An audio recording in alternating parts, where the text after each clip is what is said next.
Each of us were given an innate set of gifts or traits. These traits or gifts were given to us so that we can achieve our purpose and also to help find a sense of belonging. So human beings are a group species. We work very well in groups or communities. So each of us, if we were to live out our personal gifts, we would all feel appreciated. So with belonging, it works as if like a symbiotic relationship, or a relationship where each person is being watered. So human beings are not meant to be everything, and we are not meant to do everything. So that's why we have multiple different types of people. So it is very helpful to not only have other people use your gifts for their well-being, but also to use other people's gifts for your well-being. So this is an example of a symbiotic relationship, and it will have human beings feel more appreciated, and they will feel more loved and accepted. So since human beings, we really like to be appreciated and loved, and what happens when we don't is when we don't feel a sense of belonging, this is where addiction or some type of disorder comes into place.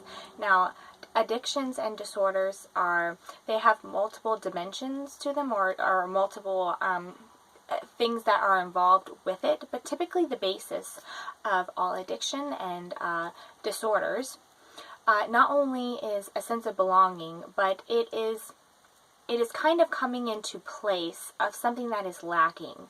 So if we suppress something about ourselves, or an experience about something that has happened, or something that we don't like about ourselves, we tend to then have this space that is available to us. So what happens with addiction and disorders is not only is it trying to get our needs met in a maladaptive way, but it will mold itself in so that we can pay attention to it. So I view disorders or an addiction kind of like an archetype. So instead of it just being suppressed and we have this space, it kind of manifests itself into a place where we can pay attention to it, and it also plays a role in a false sense of a friendship or a bond. This was also very common in people that struggle with addiction, such as with alcoholism or substance abuse, because it feels as if there is a closeness or an attachment, or this particular substance will never leave me. So there's always that security or safety. But when we have a sense of belonging, and we have a sense of group or community that really appreciates us and loves us for our gifts and talents, we won't feel such a need to gravitate towards addiction.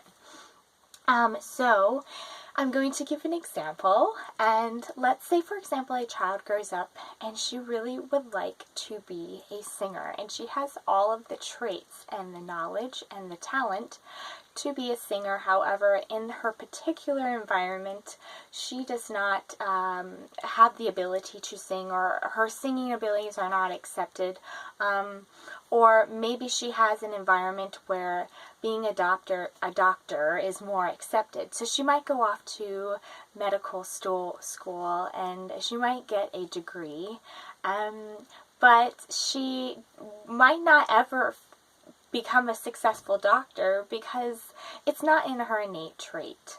So this is just an example of why people might not feel a sense of belonging. Also, it is very helpful to take into consideration if you're a person that doesn't feel a sense of belonging, it might be because you're hanging out with the wrong people. So people grow up in having different belief systems.